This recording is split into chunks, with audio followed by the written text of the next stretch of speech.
चलिए सब लोगों का एक बार फिर मैं स्वागत करता हूं बकवास फिजिक्स के यूट्यूब चैनल पर। और आज आप लोगों के लिए फिर से मैं एक बेहतरीन प्रॉब्लम लेकर दो बेहतरीन प्रॉब्लम लेकर आपके सामने उपस्थित हुआ हूं। चैप्टर वही है, chapter number 10 magnetic field due to the electric current, जिसमें न्यूमेरिकल नंबर 20 जो एक्सरसाइज का हिस्सा है और न्यूमेरिकल नंबर 21। हालांकि प्रॉब्लम दिखने में दो दिखते हैं, लेकिन प्रॉब्लम दो ज़रूर है, लेकिन सॉल्व करने के लिए जिस टेक्निक का इस्तेमाल किया जा रहा है वो टेक्निक अभी भी एक ही है, वो है एम्पियर सर्किटल लॉ। आप सब लोगों ने एम्पियर सर्किटल लॉ पढ़ा है और आप सब लोग बखूबी जानते हैं कि एम्पियर सर्किटल लॉ की मदद से जिस भी करंट कैरिंग वायर की बात की जाती है तो उसके सराउंडिंग में इंड्यूस होने वाली, जनरेट होने वाली मैग्नेटिक फील्ड को उस एम्पियर सर्किटल लॉ के एनक्लोजर की मदद से, क्लोज्ड पाथ की मदद से कैलकुलेट किया जा सकता है। तो आज हम वही काम करने वाले हैं प्रॉब्लम नंबर 20 और 21 के लिए। आप लोगों ने टेक्स्ट बुक में देखा होगा प्रॉब्लम नंबर 20 के लिए एक डायग्राम बनी हुई है और एक हल्का सा करेक्शन है, जैसा कि वहाँ पर जिक्र किया गया है डायमीटर जो वायर है उसका डायमीटर स्मॉल a बोला गया है, और डायग्राम देखकर आपको समझ में आता है कि वो डायमीटर नहीं है, वो उस वायर का रेडियस है। तो प्रॉब्लम की तरफ आते हैं, फिर हमारी बातचीत को हम आगे बढ़ाते हैं। फिगर शोज, फिगर में दिखाई दे रहा है, figure shows a cylindrical wire. ये साइड व्यू है जो आपके टेक्स्ट बुक में, बोर्ड की टेक्स्ट बुक में, 12th क्लास की बोर्ड की टेक्स्ट बुक में दिया हुआ है। ये साइड व्यू आपके सामने आपको नजर आ रहा है, जिसमें कहा जा रहा है figure shows a cylindrical wire of radius small a। मैंने अभी आपसे कहा कि जो a है वो डायमीटर नहीं है, वो रेडियस होना चाहिए। तो figure shows a cylindrical wire of radius small a carrying the current I, carrying the current I। ये पूरा जो सिलेंड्रिकल वायर है इसमें से फ्लो होने वाला जो करंट है वो कैपिटल I है। रेडियस स्मॉल a है तो डेफिनेटली जो वायर का क्रॉस सेक्शन एरिया बनेगा वो पाई a स्क्वायर बनना चाहिए। पाई a square, that is the cross section area of that wire. लेकिन मैं अभी उस पर फोकस नहीं कर रहा, सिर्फ बता इसलिए रहा हूं क्योंकि प्रॉब्लम नंबर 20 और 21 दोनों ही इसी डायग्राम के बेस पर है, सिर्फ कंडीशन में थोड़ा फर्क है। इसलिए मेरी जो शब्दों की रचना है उसमें मैं बहुत सारी बातें, इन बातों को ध्यान रखते हुए कह रहा हूं कि जो यहां भी काम आएंगी और यहां भी काम आएंगी। ठीक, तो फिलहाल figure shows a cylindrical wire of radius small a carrying the current I, सबको दिखाई दे रहा है। The current density, that current density denoted by J. In general, current density means current upon area. In general, for uniform cross section, you can say that total current upon total area. ध्यान रखिएगा, मैंने कहा for uniform cross section, मतलब uniform cross section है, पूरा उस cross section पर current density हर जगह सेम है, तब हम कहते हैं current density J is equal to total current upon total area. तो अगर टोटल करंट I है और टोटल एरिया क्रॉस सेक्शन का अगर पाई a स्क्वायर है तो मैं आपसे कहूंगा कि करंट डेंसिटी कैपिटल J का वैल्यू I अपॉन एरिया है, I अपॉन एरिया है, अर्थात I upon pi a square है। अगर यूनिफॉर्म क्रॉस सेक्शन पर यूनिफॉर्म करंट डेंसिटी डिस्ट्रीब्यूटेड है तो। लेकिन फिलहाल प्रॉब्लम के अंदर कुछ खास बात दी है कि जो करंट डेंसिटी है J, the current density which is in the direction of central axis of the wire varies linearly with the radial distance small r from the axis according to the relation J is equal to J0 times of R by A, and we have to find the magnitude of the magnetic field inside that wire at a distance small r from its center। मतलब हमारा जो target है वो इस cylindrical wire के centre से, central axis से कुछ तो भी डिस्टेंस स्मॉल r है, वहां पर मुझे मैग्नीट्यूड ऑफ मैग्नेटिक फील्ड निकालना है, करंट आई की वजह से जो इस वायर से फ्लो हो रहा है, करंट डेंसिटी की वजह से, जो कि लगातार वेरी हो रही है, it is not uniform, it is not uniform. अगर आप देखो तो जे का रिलेशन आर बाय ए के साथ डायरेक्टली प्रोपोर्शनल दिया है, आर बाय ए के साथ। उसका मीनिंग है, वो ये बताना चाहता है कि जैसे जैसे सेंट्रल एक्सिस से आप आगे जाते जाओगे, सेंट्रल एक्सिस से अगर आप इस डायग्राम के साइड व्यू को ऐसा ले लो, फ्रंट व्यू ऐसा, तो आपको ये डायग्राम कुछ इस तरीके से नजर आएगा।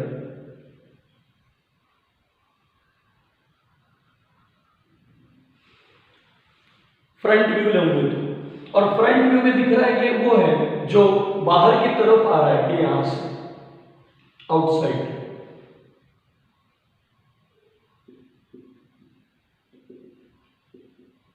कमिंग आउट, ये बाहर की तरफ आने वाला करंट है।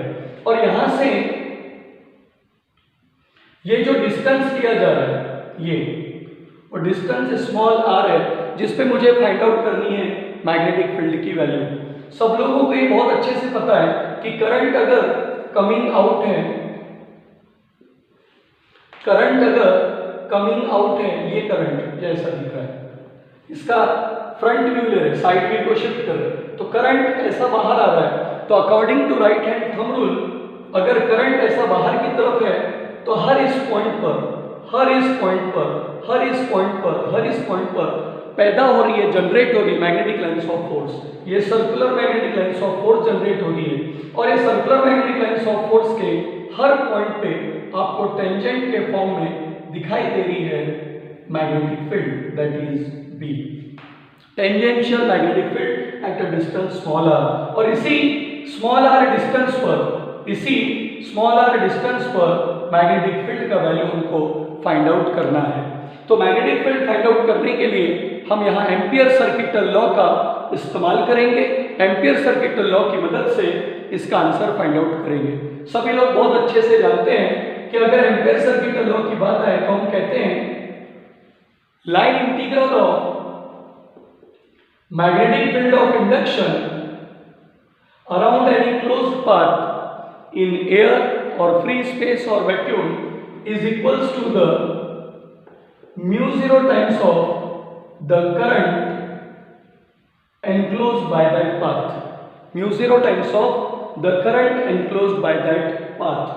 तो सबसे इंपॉर्टेंट फैक्टर, करंट यहां से जा रहा है, ऑब्वियसली पूरे वायर से जा रहा है, यहां से जा रहा है, यहां से जा रहा है, यहां से जा रहा है, यहां से जा रहा है, लेकिन जो करंट बाहर की तरफ आ रहा है, ये ऐसा यानी इधर बाहर की तरफ आ रहा है। तो करंट के आने से सराउंडिंग में हर डिस्टेंस पर करंट आ रहा है यहां से बाहर, तो यहां भी पैदा हो रही है मैग्नेटिक फील्ड, यहां भी पैदा हो रही है मैग्नेटिक फील्ड, यहां भी मैग्नेटिक फील्ड, यहां भी मैग्नेटिक फील्ड, यहां भी, यहां भी, यहां भी, ऐसा करते करते सेंटर से आर तक भी, और आर के आगे बढ़े, आर के आगे बढ़े तो ए तक भी जनरेट हो रही है मैग्नेटिक फील्ड। लेकिन हमें मैग्नेटिक फील्ड सिर्फ डिस्टेंस स्मॉल आर पे फाइंड आउट करके निकालनी है, और रास्ता है हमारे पास। क्यों? क्योंकि हमारे पास जिस जगह पर मैग्नेटिक फील्ड फाइंड आउट करनी है दिखाई दे रहा है कि ये क्लोज्ड पाथ है, मतलब यहां मैं एम्पियर सर्किटल लॉ यूज कर सकता हूं, क्योंकि इस क्लोज्ड पाथ में करंट एनक्लोज हो रहा है, this is the current that coming outside. और उस वजह से राइट हैंड थंब रूल के अकॉर्डिंग हमको दिख रहा है कि circular magnetic lines of force generate हो रही है, जिसमें tangential direction of magnetic field भी है, जो हमें फाइंड आउट करके निकालना है। इस पूरे लूप की बात की जाए, इस पूरे लूप की बात की जाए तो ये लूप की हर एक जगह पर लेंथ है, छोटा छोटा हिस्सा। अगर मैं इस जगह की बात करूं तो ये छोटे से पोर्शन को मैं डीएल बार कह सकता हूं, ये मैग्नेटिक फील्ड है, मैं इसे बी बार कह सकता हूं। तो अगर आप बी बार और डीएल बार को देखो तो हर पॉइंट पे डीएल बार बी बार, यहां पर भी आप देखोगे डीएल बार बी बार, हर पॉइंट पे बी बार और डीएल बार एक दूसरे के साथ कैसे दिखाई देते हैं, पैरेलल। तो अगर line integral B bar dot DL bar को सॉल्व किया जाए, जो कि बी डीएल कॉस थीटा होता है और mu 0 times of current enclosed के बराबर होता है, तो सभी लोग देखेंगे B bar dot DL bar को by scalar product B DL cos theta लिख सकते हैं। और इस बी डीएल कॉस थीटा की अगर मैं बात करूं आपसे, सो बी डीएल कॉस थीटा में बी और डीएल में हर जगह जो एंगल थीटा है वो 0 डिग्री है, हर जगह theta is equals to 0 degree. और अगर थीटा 0 डिग्री है तो cos 0 की वैल्यू होती है 1, तो हम बड़े प्यार से लिख सकते हैं b integral dl into 1। b मैंने इंटीग्रल के बाहर रखा, इंटीग्रल लाइन इंटीग्रल है, क्लोज्ड इंटीग्रल है, dl अर्थात dl सारे dl को मिलाऊंगा तो जो लेंथ मिलेगी वो इस सरकमफेरेंस के बराबर मिलेगी। सो उसको मैं लिख सकता हूं b times of 2 pi small r। आप लोग देख रहे हैं कि मैं लेफ्ट साइड पे ही बात कर रहा हूं, राइट साइड पे नहीं, ऐसा नहीं है, राइट साइड पे भी मेरा फोकस रहेगा, लेकिन मैंने एम्पियर सर्किटल लॉ से शुरुआत की है तो मैं आपके सामने उसका फोकस रखना चाहता हूं, इसलिए मैंने पहले लेफ्ट साइड की बात बताई जिससे आपके दिमाग में कॉन्सेप्ट आ जाए कि हम बी के पहुंचने के लिए बी के साथ वाली टर्म क्या बन रही है वो हमें ध्यान में आनी चाहिए। अब अगर म्यू0 टाइम्स ऑफ करंट एनक्लोज की बात करते हैं तो आपको थोड़ा सा ध्यान देना पड़ेगा म्यू0 टाइम्स ऑफ करंट एनक्लोज के लिए। ये करंट पूरे वायर से फ्लो है, पूरे वायर से, पूरे क्रॉस सेक्शन से फ्लो है। तो जैसे जैसे यहां से लेकर यहां तक आएंगे, सभी लोगों को ये बात बहुत अच्छे से समझनी चाहिए कि करंट आए दिख रहा है वो ये नहीं है, यही नहीं है, यहां से लेकर हर जगह इधर इधर इधर इधर इधर इधर इधर इधर इधर इधर इधर इधर इधर इधर इधर पूरा, लेकिन पूरा करंट आए है तो हर छोटे छोटे हिस्से से, इतने पोर्शन से इतने पोर्शन से इतने पोर्शन से इतने पोर्शन से इतने पोर्शन इतने पोर्शन इतने पोर्शन, इतना पोर्शन इतना पोर्शन इतना पोर्शन इतना पोर्शन इतना पोर्शन इतना पोर्शन, हर जगह से पूरा करंट आया नहीं जा रहा है, टुकड़ों टुकड़ों में जा रहा है। तो थोड़ा थोड़ा करंट है, मुझे नहीं पता कि इतने हिस्से से करंट कितना जा रहा है, लेकिन ये पता है कि यहां तक जो करंट पूरा जा रहा है इतना, ये इतना पूरा। अगर इस जगह को मैं ओरिजिन 0 बोलता हूं और इस जगह को मैं एंड पॉइंट ए बोलता हूं तो 0 से लेकर ए तक और 0 से लेकर ए तक टोटल फ्लो होने वाले करंट का अमाउंट पूरा I के बराबर है। लेकिन इस छोटे से हिस्से में कितना करंट है मुझे नहीं पता, तो मैं उसे DI कहूंगा, छोटा सा करंट DI। तो ऐसे छोटे छोटे DI यहां तक मैं लूंगा, तो 0 से लेकर यहां तक यानी कितना है स्मॉल r, और मुझे यहां तक के कहीं करंट क्यों लेना है, क्योंकि मुझे इसी जगह पर फाइंड करनी है मैग्नेटिक फील्ड। तो मुझे जब यहीं पे मतलब यहां पर सेंटर से यहां पर मैग्नेटिक फील्ड फाइंड करनी, इतने पोर्शन के लिए मैग्नेटिक फील्ड, इतने पोर्शन के करंट के लिए मैग्नेटिक फील्ड, तो मैं इतने ही पोर्शन के करंट की बात करूंगा ना, मैं बाकी के करंट की बात क्यों करूंगा। तो मुझे इतने पोर्शन के करंट की अगर बात करनी है उस डिस्टेंस पर, उस पर्टिकुलर पॉइंट पर, तो मैं उस हिसाब से इंटीग्रेशन देते हुए चलूंगा एनक्लोज्ड करंट के लिए। मैं उसे लिख रहा हूं DI। करंट एनक्लोज कितना किया तो इंटीग्रेशन ऑफ DI यहां तक पूरा। अब करंट एनक्लोज मुझे फाइंड आउट करना है इस डिस्टेंस r तक, लेकिन वो क्रॉस सेक्शन पे बटा हुआ करंट है। सर क्रॉस सेक्शन क्यों? अभी थोड़ी देर पहले कहा कि सेंट्रल एक्सिस से जैसे जैसे आप आउटसाइड की तरफ जा रहे हो तो लगातार करंट डेंसिटी R/A के साथ क्या कर रहा है, वेरी कर रहा है। मतलब J का रिश्ता R/A के साथ डायरेक्टली प्रोपोर्शनल है, लेकिन उसमें A टर्म कैसी है, कांस्टेंट है। तो J का रिश्ता R के साथ डायरेक्टली प्रोपोर्शनल है और उस प्रोपोर्शनलिटी साइन को रिप्लेस करके लिखा गया है J0 और कांस्टेंट टर्म है A, तो वो रिलेशन बना है J = J0 times of R/A। तो वास्तविकता क्या है? वास्तविकता ये है कि J पूरी तरह से R के ऊपर डिपेंडेंट है, जिसमें लगातार आप आउटसाइड की तरफ आते जा रहे हो, लगातार आउटसाइड की तरफ आते जा रहे हो, तो जो R वाला डिस्टेंस है वो बढ़ते जा रहा है, तो करंट डेंसिटी J की वैल्यू भी लगातार चेंज हो रही है, और करंट डेंसिटी J का वैल्यू मतलब करंट अपॉन एरिया। तो मुझे यहाँ पर हर पॉइंट पे करंट के वेरिएशन को निकालना है और उसके बाद उसका इंटीग्रेशन करके एनक्लोज्ड करंट का अमाउंट देने का काम करना है। तो मुझे इस बात का यहाँ पर ध्यान रखना पड़ेगा कि चाहे कुछ हो जाए, जो भी अमाउंट मुझे फाइंड आउट करना है करंट का, उसके लिए एक बात की तरफ ध्यान रखना पड़ेगा, मैं उस बात पर आपको लेकर चलता हूं। Mu 0 times of integration of D I. जरा ध्यान से देखिएगा, मैंने अभी 2 मिनट पहले आपसे कहा कि करंट डेंसिटी J का मतलब करंट अपॉन एरिया है। So changing current upon changing area हमारे सामने है, क्योंकि लगातार करंट चेंज हो रहा है, थोड़ा थोड़ा थोड़ा, लगातार एरिया चेंज हो रहा है, थोड़ा थोड़ा थोड़ा, तो मुझे एरिया का भी ध्यान रखना है। जिस जगह पर करंट है ये वो जगह है, क्योंकि मुझे यहां के पूरे करंट के लिए, आप ध्यान से सुनिएगा, मुझे यहां के पूरे करंट का एनक्लोजर चाहिए, लेकिन मैं डीआई की बात कर रहा हूं, मतलब यहां थोड़ा करंट, फिर यहां थोड़ा करंट, फिर यहां थोड़ा, ऐसा करते करते पूरे करंट को मिलाना है, लेकिन किसी एक जगह के करंट की बात करना है। तो मैंने यहां से जो डिस्टेंस आर लिया, वहां पर करंट माना है मैंने डीआई, और वो डिस्टेंस माना है मैंने आर। तो उस जगह पर मुझे चेक करना होगा कि करंट का क्रॉस सेक्शन क्या है, कितने क्रॉस सेक्शन से करंट जा रहा है, तो उसका एरिया है डीए। सो जहां डीआई आएगा उसकी जगह टर्म मिलेगी J इंटू डी। आप जरा ध्यान से देखिए, J का मतलब D I upon D A है, तो डी आई का मतलब J इंटू डी।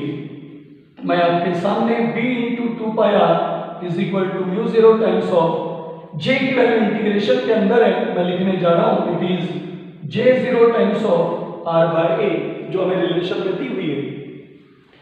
डीए का मतलब होता है एरिया, लेकिन वो एरिया इस जगह का है। सर आप तो क्रॉस सेक्शन बोल रहे हैं, हाँ, तो ये जो जगह है, जितने डिस्टेंस की हम बात कर रहे हैं, जिस डिस्टेंस पे हम मैग्नेटिक फील्ड फाइंड आउट करने की बात कर रहे हैं, उस यहां से लेकर यहां तक के करंट एनक्लोज ये है, लेकिन मैं इस जगह के करंट की बात कर रहा हूं, तो वो डीआई है। तो उस डीआई वाले का कितना हिस्सा है, डीआई वाला हिस्सा करंट कितने हिस्से पर है, वो हम बता रहे हैं। तो वो एरिया 2πr यानी इसकी सरकमफरेंस। लेकिन एरिया की बात आती है तो लेंथ से काम नहीं चलता। तो जो भी है आपको रिंग दिखाई दे रही है, इमेजिनरी रिंग हम उसे बोल सकते हैं, तो उसकी कोई ना कोई एक विड्थ है, ये जो दिखाई दे रही है उसकी विड्थ है dr। तो इस पर्टिकुलर पॉइंट पे अगर मैं करंट di कह रहा हूं और उसका क्रॉस सेक्शन एरिया बताना है, तो लेंथ इनटू ब्रेड्थ देना पड़ेगा। तो लेंथ सरकमफरेंस 2πr के बराबर है और उसकी ब्रेड्थ है विड्थ dr के बराबर है। तो जो भी एरिया दिए हैं वो 2πr इंटू dr के बराबर है। इस सिचुएशन में अगर आप देखेंगे b इंटू 2πr, आपकी टर्म आपको दिखाई देंगी, म्यू 0 कांस्टेंट है, J0 रिलेशन में कांस्टेंट है, कांस्टेंट A कांस्टेंट है, 2π की टर्म कांस्टेंट है, J0 2π की टर्म कांस्टेंट है, A कांस्टेंट है। इंटीग्रेशन के अंदर जो टर्म दिखाई दे रही है, जरा ध्यान से देखिएगा, R इंटू R स्क्वायर है और साथ में dr है। आप एक बात और बोलनी रहेगी मेरी, ये जो करंट एनक्लोज है वो यहां से लेकर यहां तक है, यहां से लेकर यहां तक है, नहीं, यहां से लेकर यहां तक, तो 0 से लेकर स्मॉल r तक, 0 से a नहीं, क्योंकि 0 से a में तो करंट कैपिटल I है, मुझे नहीं पता कितना है। तो एनक्लोज्ड करंट अगर मुझे इतने पोर्शन का निकालना है तो लिमिट रहेगी, क्योंकि इंटीग्रेशन विदाउट लिमिट हम सॉल्व नहीं कर सकते, फिर उसमें इंडेफिनिट इंटीग्रेशन होगा। तो जो लिमिट मिलेगी वो रहेगी 0 से r, 0 से r, 0 से r, 0 से r। आप सभी लोग इंटीग्रेशन सॉल्व करना जानते हैं। b इंटू 2πr जो हमें मिलेगा इक्वल टू में टर्म है, हाँ, 2π से 2π क्या हो जाएगा, कैंसल, तो टर्म मिलेंगी b into r is equals to mu 0 J0 upon a integration of r square, सभी को पता है it is r cube.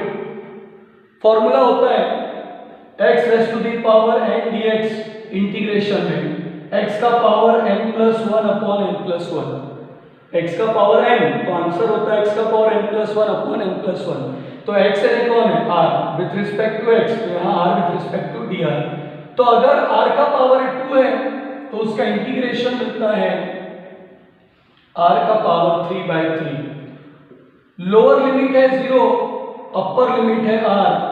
So upper limit minus lower limit करके सॉल्व करेंगे तो हमें टर्म मिलेंगी b into R mu 0 times of j0 divide by a। Upper limit minus lower limit करेंगे तो r³/a, क्योंकि अपर लिमिट में r की जगह r³ ही आएगा तो r³/3 माइनस लोअर लिमिट में r की जगह 0 रखोगे तो 0 अपॉन एनीथिंग इज 0, तो बचेगा r³/a। हमारा टारगेट है b निकालना, तो एक r से एक r होगा कैंसल, तो टर्म बचेगी स्क्वायर में।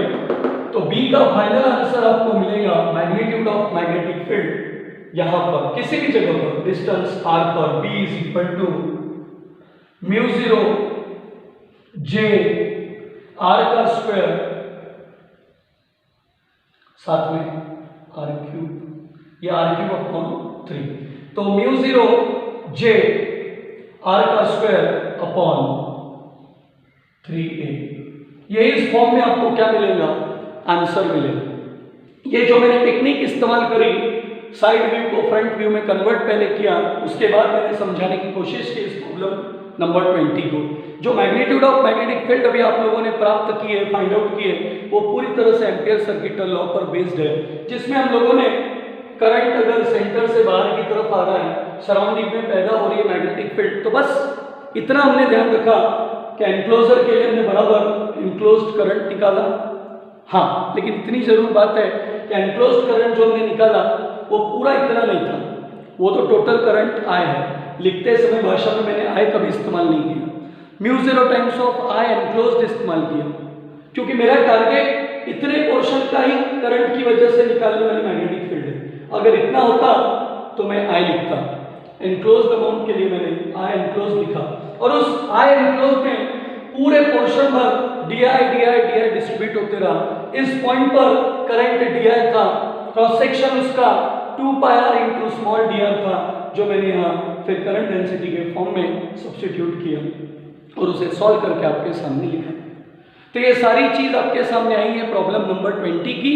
और जो भी थोड़ी बहुत परेशानी आई करंट को लेकर, ये जो हमने किया, ये जो किया, वो इसलिए आया क्योंकि यहाँ पर करंट डेंसिटी यूनिफॉर्म नहीं थी। सेंट्रल एक्सिस से बाहर जाते समय लगातार डिस्टेंस स्मॉल r के साथ बदल रही थी, बढ़ रही थी, तो मजबूरन हमें उस पर्टिकुलर डिस्टेंस स्मॉल r पर करंट डेंसिटी की मदद लेकर करंट फाइंड आउट करना पड़ा। डी आई कितना है, तो वो j इंटू डी ए अर्थात j into 2πr into small D R के बराबर था, और वो वैल्यू सब्स्टिट्यूट करने के बाद ही हम अपने आंसर के फॉर्मेट पे पहुंच सके।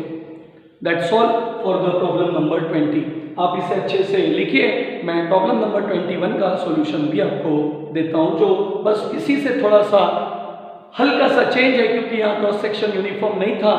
क्रॉस सेक्शन पर करंट डेंसिटी यूनिफॉर्म नहीं थी, वैरी कर रही थी, लेकिन 21 नंबर के प्रॉब्लम में सारा प्रॉब्लम जैसे का तैसा है, सिर्फ करंट डेंसिटी हर जगह यूनिफॉर्म है, तो प्रॉब्लम को सॉल्व करने का रास्ता आसानी से निकल जाता है। सभी नोट कीजिए अच्छे से।